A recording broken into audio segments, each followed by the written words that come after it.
오늘 이 시간 우리에게 주시는 하나님의 말씀 여호수아 21장 43절에서 45절의 말씀이 되겠습니다.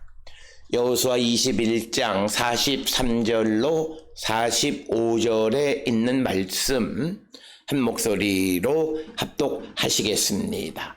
여호와께서 이스라엘 조상에게 맹세하사 주리라 하신 온 땅을 이와 같이 이스라엘에게 다 주셨으므로 그들이 그것을 차지하여 거기에 거주하였으니 여호와께서 그들의 주위에 안식을 주셨으되 그 조상들에게 맹세하신 대로 하셨으므로 그들의 모든 원수들 중에 그들과 맞선 자가 하나도 없었으니 이는 여호와께서 그들의 모든 원수들을 그들의 손에 넘겨주셨음이니라. 여호와께서 이스라엘 족속에게 말씀하신 선한 말씀이 하나도 남음이 없이 다 응하였더라. 아멘.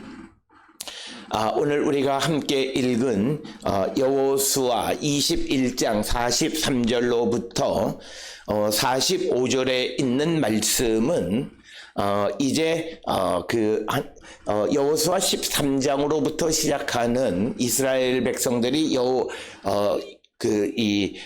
요단을 건너서 가나안을 정복한 이후에 이제 요단 동편에 있는 두 지파 반, 그리고 유다와 에브라임 므낫세 반지파, 그리고 베냐민, 그 다음에 이제 스불론, 그리고 시몬, 이사갈, 아셀, 납달리, 이런 요단 강을 건넌 이후 가나안 땅을 정복한 이후 땅 나눈 것을 다 마쳤고, 뿐만 아니라 이스라엘 백성들을 위해서 부지 중에 알지 못하는 중에 범죄한 사람을 죽인 자들의 생명을 보존해 주시기 위해서 도피성을 제도를 만드셨었고, 그리고 21장에서 하나님의 성전을 위해서 성소를 위해서 일하고 또 백성을 대신해서 하나님께 제사 드리는 일을 감당하는 레위 자손들에게 그들에게 이스라엘 지파로부터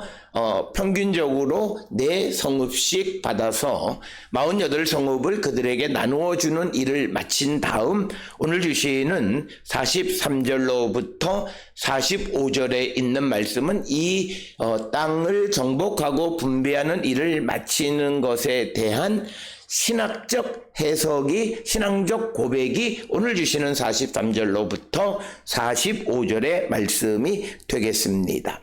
특별히 21장 41절 42절에서는 21장에 기록되어져 있는 레위인들의 성읍을 나누는 이야기의 마무리에 해당하는 부분, 그래서 41절에 레위 사람들이 이스라엘 자손의 기업 중에서 받은 성읍은 모두 48성읍이고 그 목초지들이라.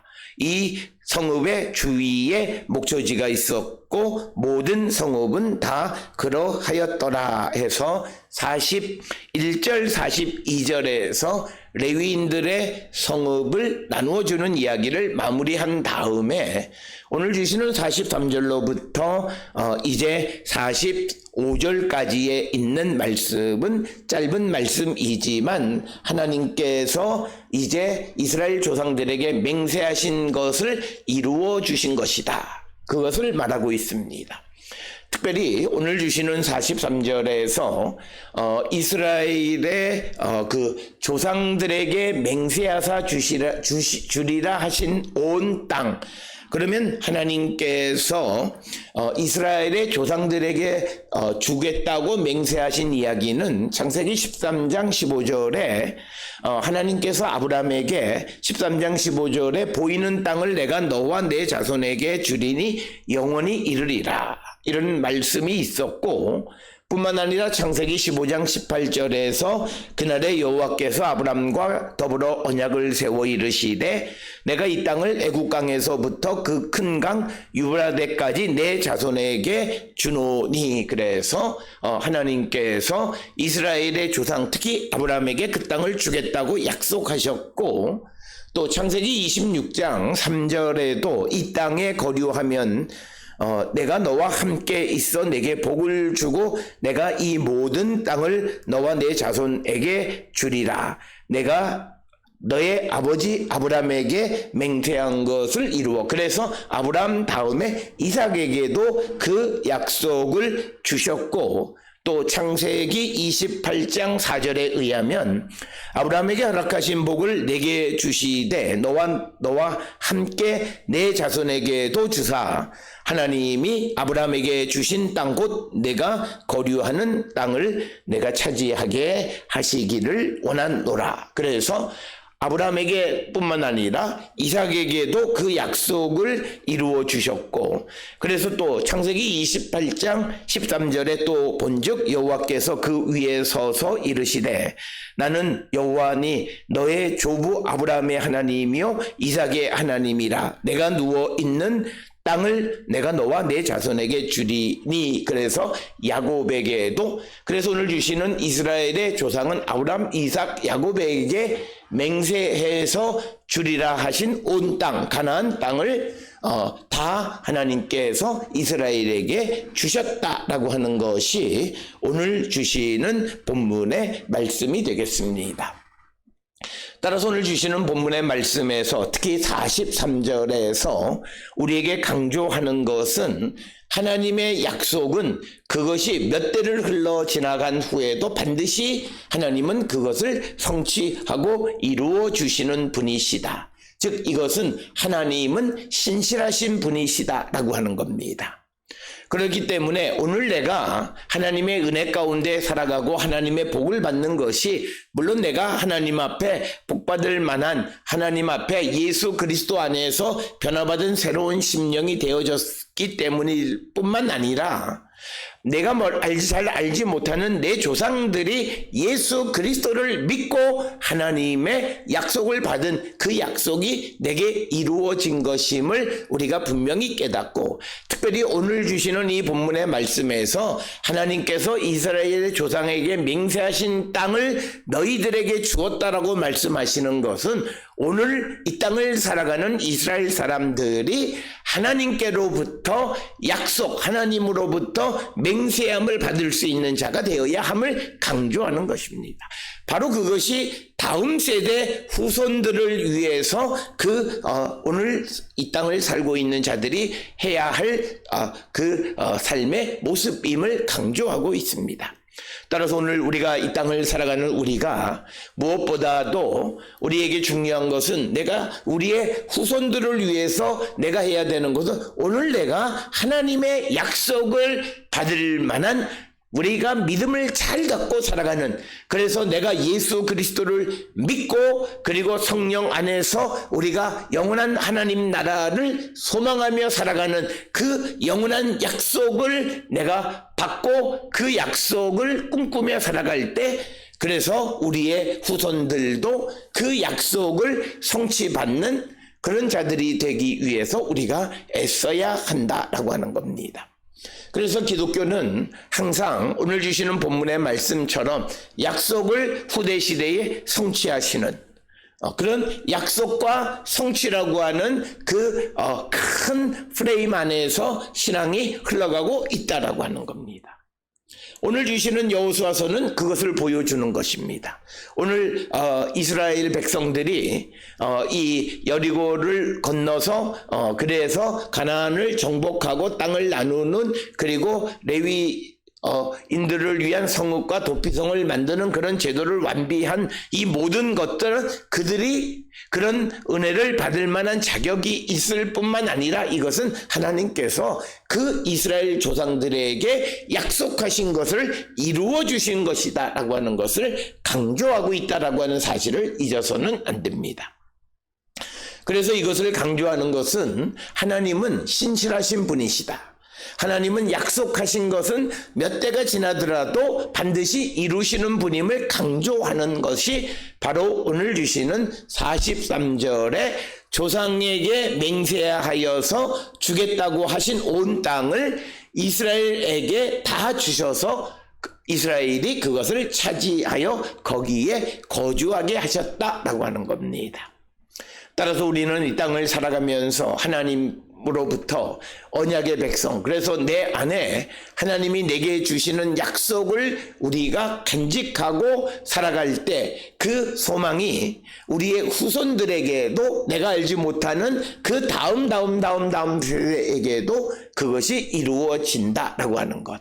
그래서 우리가 믿음을 잘 갖고 특별히 하나님 나라에 대한 영원한 소망을 갖고 살아가는 자가 되어질 때 우리의 후손들도, 내가 알지 못하는 다음 세대들에게도 그 약속이 성취되어지는 은혜를 누리게 되어진다라고 하는 것입니다.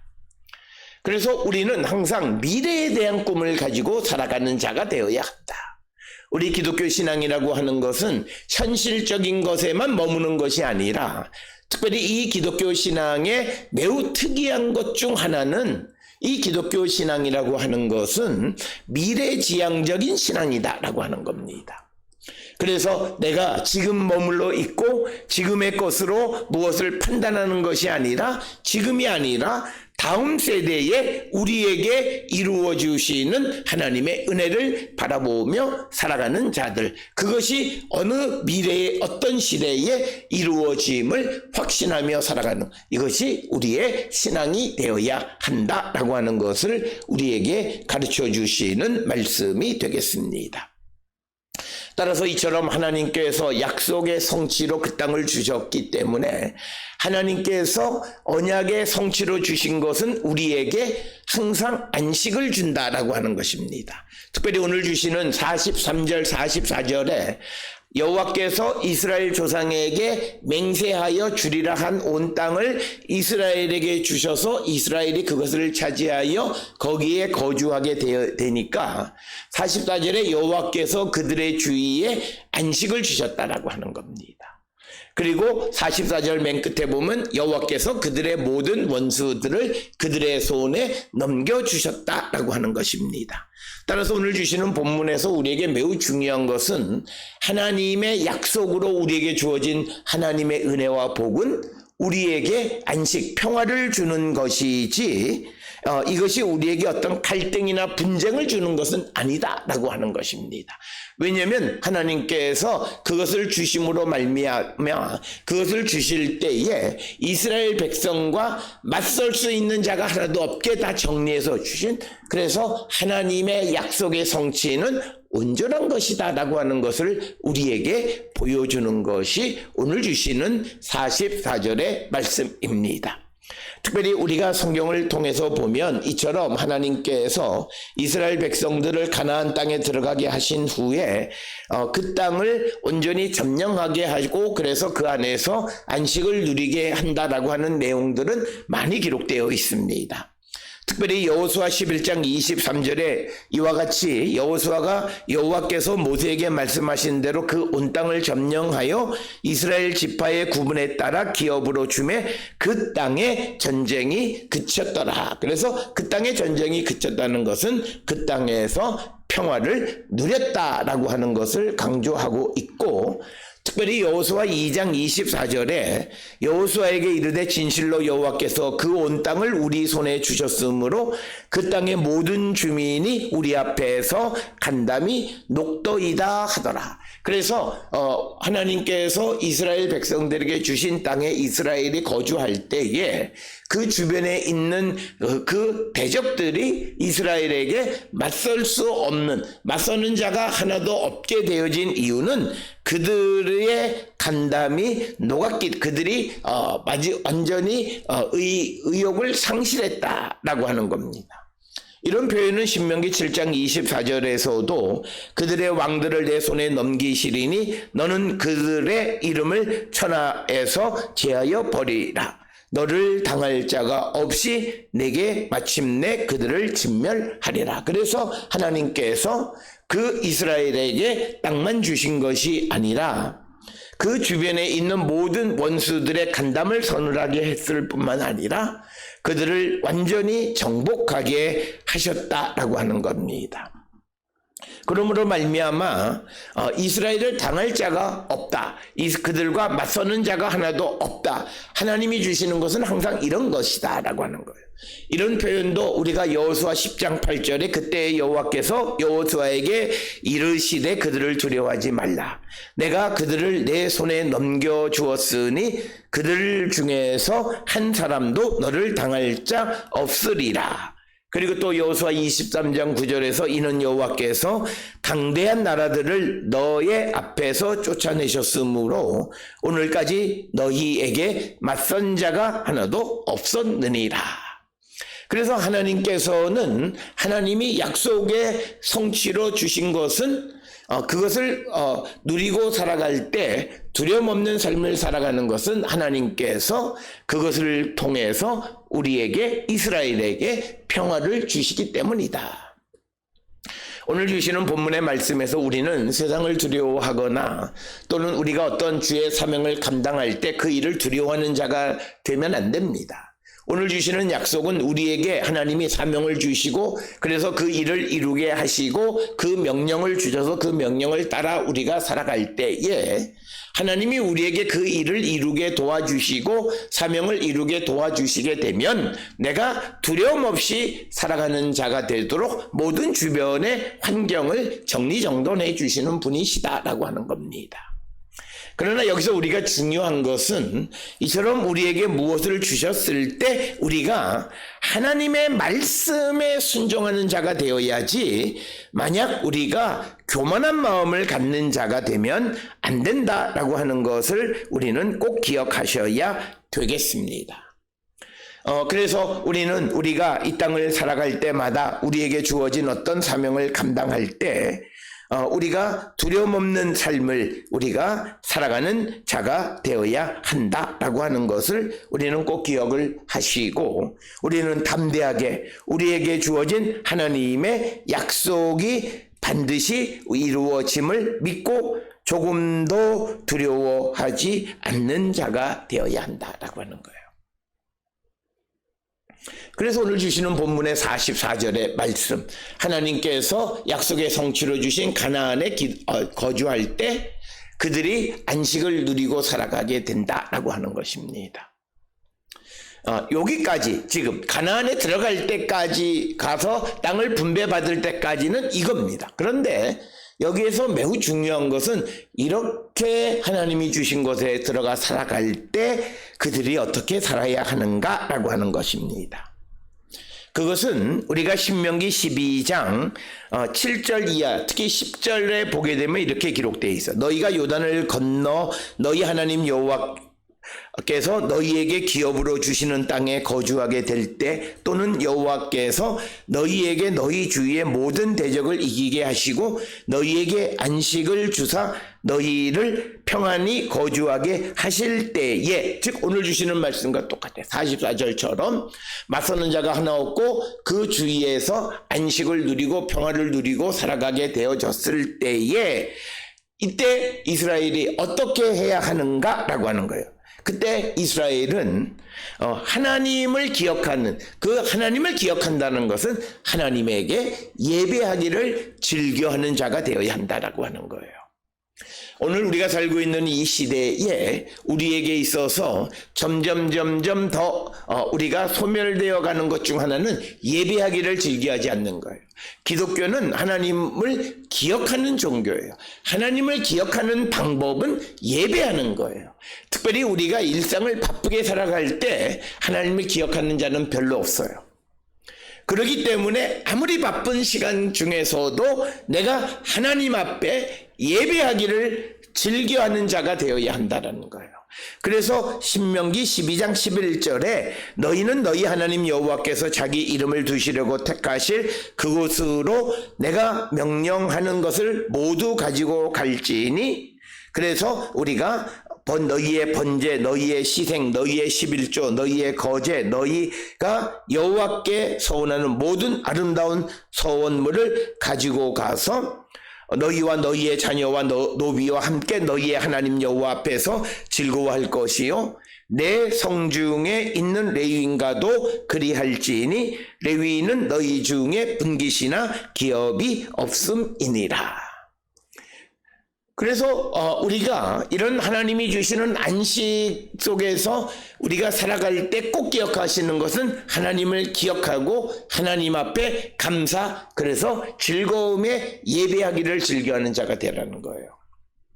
그럼에도 불구하고 오늘날 우리는 예배하기를 즐겨하지 않고 이제는 일부 사람들을 제외하고는 주일에 한 번 내가 예배하는 것만으로도 내가 할 도리를 다 했다 이렇게 생각합니다.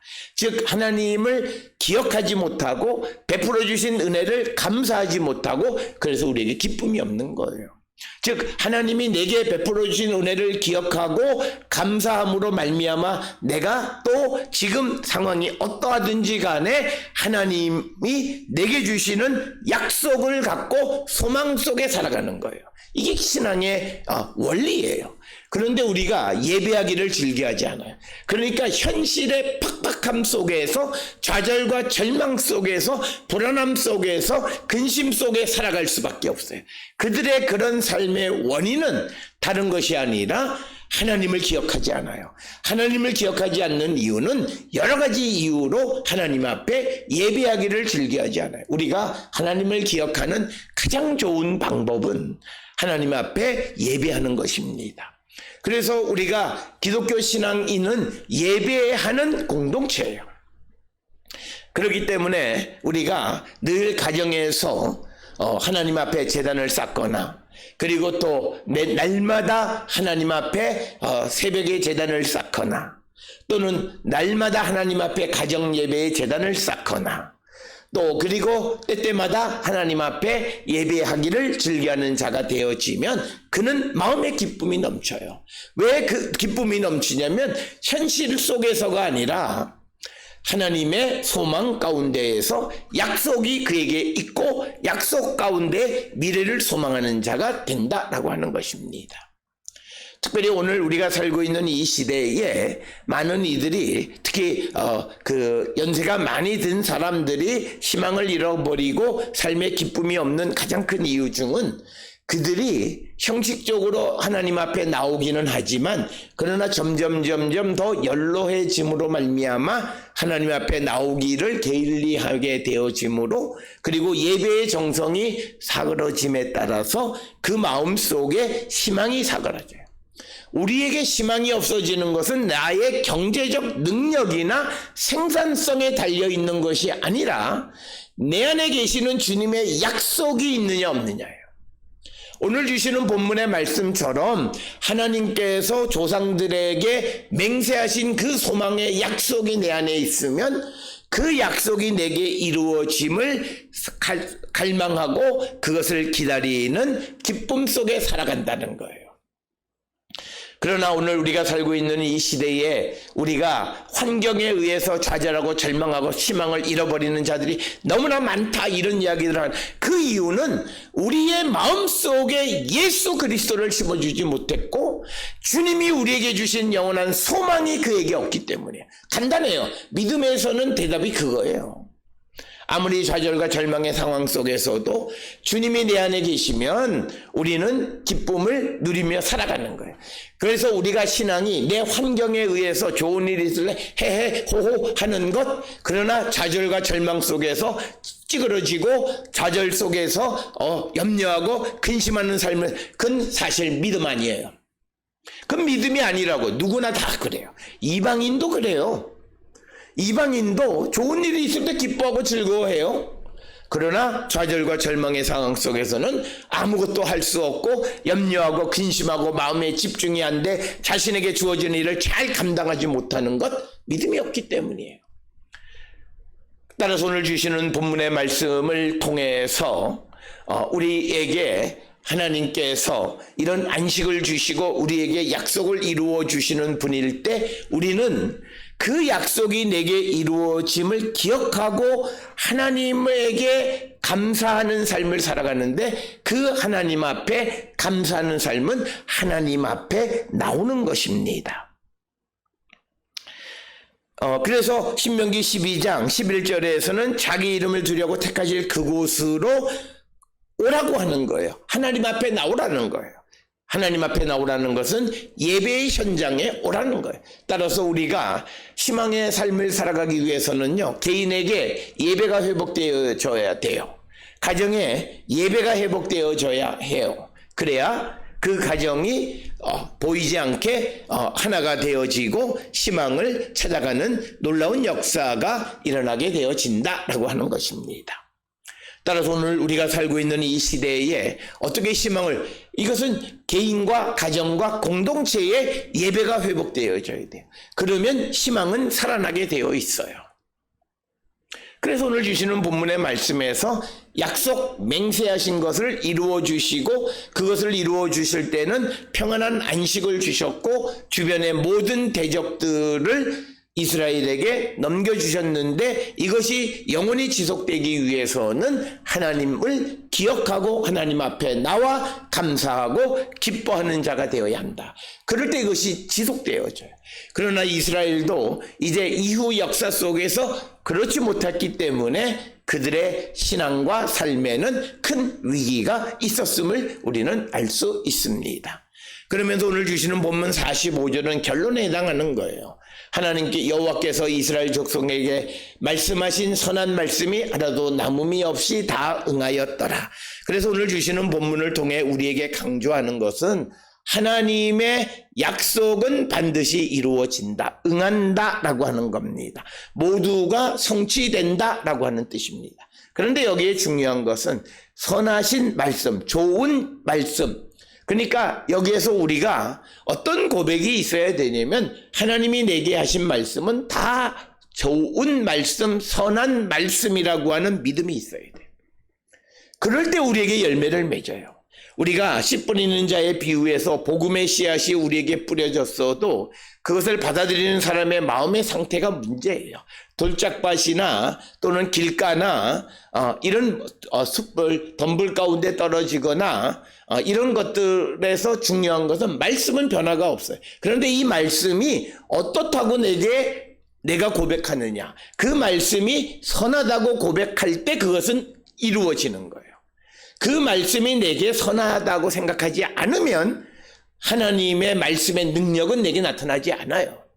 그래서 오늘 주시는 본문의 말씀은 우리가 늘 아는 것처럼 말씀은 다 응한다라고 하는데, 어떤 것이 응하냐면 선한 말씀, 좋은 말씀, 하나님께서 하신 것은 내게 선하다고, 내게 좋은 것이라고 고백할 때 그것은 내게 성취되어진다는 거예요. 오늘 우리가 살고 있는 이 시대에 내게 주신 말씀, 하나님의 말씀에 대한 나의 고백은 어떤 것입니까? 이 말씀이 지금 내게 삶의 어렵고 힘든 상황 속에 매우 힘든 것 같지만, 그러나 이것이 내게 선하다고 믿고 그 말씀대로 이루어지기를 원하는 자에게는 그 말씀은 반드시 성취되어진다라고 하는 거예요. 그래서 하나님의 말씀의 능력은 하나님의 말씀을 어떻게 고백하는가에 따라서 그 말씀은 이루어지기도 하고 이루어지지 않기도 합니다. 예수님은 항상 말씀하실 때 내가 믿느냐 이렇게 물어보시고, 또 그리고 예수님께서 이것을 고칠 수 있다고 네가 믿느냐고 물어보시고, 그가 그러하외다 라고 대답할 때 그 말씀의 능력은 나타나게 되어지는 것입니다. 따라서 우리가 하나님의 말씀이 선하다, 좋다, 내게 유익하다, 내가 이것이 나에게 생명의 말씀이라고 고백할 때 그 말씀은 우리에게 성취되어진다라고 하는 거예요. 따라서 우리가 시편 119편에 보면 하나님의 말씀이 우리에게 얼마나 유익한가를 설명하는 아주 긴 말씀이 기록되어 있습니다. 그럼에도 불구하고 그 하나님의 말씀이 내게 선하다고 고백하지 않는 자에게는 하나님의 약속이 이루어지지 않아요. 그러나 하나님의 말씀이 비록 내게 어렵고 힘들고 고통스럽다 할지라도 이것은 내게 유익하고 나에게 선한 것이라고 고백하는 자에게는 그 말씀의 능력이 나타나게 된다라고 하는 겁니다. 따라서 우리에게 우리가 질문합니다. 하나님의 말씀의 능력이 누구에게는 나타나고 누구에게는 나타나지 않는데 그 이유는 뭐냐? 딱 하나예요. 그가 하나님의 말씀을 어떻게 생각하냐. 그러니까 오늘 우리가 살고 있는 이 시대에 많은 이들이 이렇게 생각해요. 구약에 있는 선지자나 율법의 말씀들은 이미 세례 요한의 시대에 끝났고 이제 예수 그리스도의 복음의 말씀만 우리가 듣고 하나님의 나라의 복음의 말씀만 듣고 살면 된다라고 말해요. 그러나 우리가 그 부자와 나사로의 비유의 이야기에서 우리에게 주시는 말씀은 선지자와 그리고 예언 그 말씀 율법의 말씀을 듣지 않는 자는 죽은 자가 살아나서 하는 권면도 듣지 않는다는 거예요. 즉 부활하신 주님이 우리에게 하나님 나라의 복음을 전해서 듣지 않는 거예요. 즉 듣는 자는 복음을 듣는 자는 이 선지자와 율법의 말씀을 듣는 자들이 죽은 자가 살아나서 부활하신 주님이 우리에게 주시는 하나님 나라의 복음의 말씀을 듣고 순종하는 자가 될 수 있다라고 하는 거예요. 그래서 오늘 우리에게 주시는 본문의 말씀에서 하나님의 말씀이 내게 유익하고 나에게 선하고 나에게 생명의 말씀이라고 고백하고 그 말씀을 들으려 할 때 그에게 말씀의 능력은 나타나요. 그러나 오늘 우리가 살고 있는 많은 시대에 잘못된 가르침이 율법은 지났다 이렇게 말하는 사람들이 있어요. 끝났다 말하는 사람들이, 그들은 성경을 주의 깊게 읽어보지 않았어요. 사람들이 그렇게 말하지만 예수께서 말씀하시기를 율법의 말씀이 없어지는 것이 천지가 없어지는 것보다 더 어렵다는 거예요. 그 말씀은 율법의 말씀은 없어지지 않고 우리가 들어야 하는 것이고, 그것을 들을 줄 아는 자가 죽은 자가 살아나서 전하는 하나님 나라의 말씀도 듣는다라고 하는 거예요. 그래서 우리가 그 부자와 거지 나사로의 그 비유의 이야기에서 부자가 이 나사로를 다시 내 형제들에게 보내서 좀 전하게 해달라고 했을 때 거절하는 이유가 율법의 말씀도 듣지 않는 자가 죽은 자가 일어나서 말한다 해서 그걸 들을 거냐? 안 듣는다. 그래서 거절하는 것을 봅니다. 매우 매우 중요한 이야기예요. 오늘도 우리에게 주시는 말씀은 하나님의 말씀이 내게 선하다, 유익하다라고 고백할 때 그에게 말씀의 능력은 나타나요. 그러나 그렇지 않는 자에게는 아무것도 이루어지지 않는다라고 하는 것입니다. 오늘 우리가 살고 있는 믿음은 바로 그거예요. 우리가 속으면 안 돼요. 하나님의 말씀은 신구약 성경에 있는 모든 말씀을 들으려고 하는 결단력 있는 삶을 살아야 하고, 나는 비록 그렇게 살지 못해도 오늘 우리가 살고 있는 이 지구 어느 곳에서 그 말씀대로 살아가기를 애쓰는 자들이 있다는 사실을 기억하고, 나도 하나님의 말씀대로 살아가는 능력 있는 사람이 되기를 우리가 갈구하고 주의 도움을 구하고 성령의 인도함을 받는 자가 되어야 한다라고 하는 거예요. 그럴 때 하나님의 말씀의 능력은 나타나요.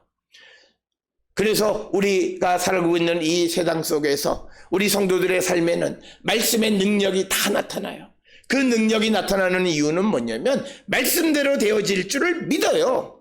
그러니까 어떤 사람이 환자가 하나님 앞에 기도할 때 의사가 암 4기 말기입니다. 그러면 절망하고, 그러면서 또 성경에 있는 대로 믿음의 기도는 병든 자의 병을 고쳐준다. 그런데 의사가 죽는다는데 내가 뭐 살아날 수 있겠어. 그런데 성경에 기록되어 있으니까 그냥 그러면 그는 죽어요. 믿음의 삶을 살아도 죽어. 그러나 아무리 의사가 무슨 얘기를 해도 하나님의 나를 살리면 살릴 수 있다는 거예요. 그리고 믿음의 기도는 병든 자의 병을 낫게 한다라고 하는 것은 하나님의 약속, 하나님의 능력이 나를 고칠 수 있다는 것을 믿으면 그는 살아나요. 그래서 똑같은 믿음의 삶을 살아가지만 똑같은 병을 앓고 있지만 어떤 이는 살고 어떤 이는 죽는 이유는 바로 그가 하나님에 대해서, 하나님의 말씀에 대해, 예수에 대해서 어떻게 고백하느냐에 달려있다. 오늘 주시는 말씀에 선한 말씀이 하나도 남음없이 다 응하였다라고 하는 이 말씀을 통해서 우리에게 주시는 신구약의 모든 말씀은 내게 유익하고 나에게 생명의 말씀임을 고백하며 살아가는 자가 될 때 말씀의 능력이 나타나는 우리 모든 성도들이 되음을 확신하고, 오늘도 주 안에서 우리가 말씀의 능력 가운데 사는 거룩한 성도들이 다 될 수 있기를 주의 이름으로 축원합니다.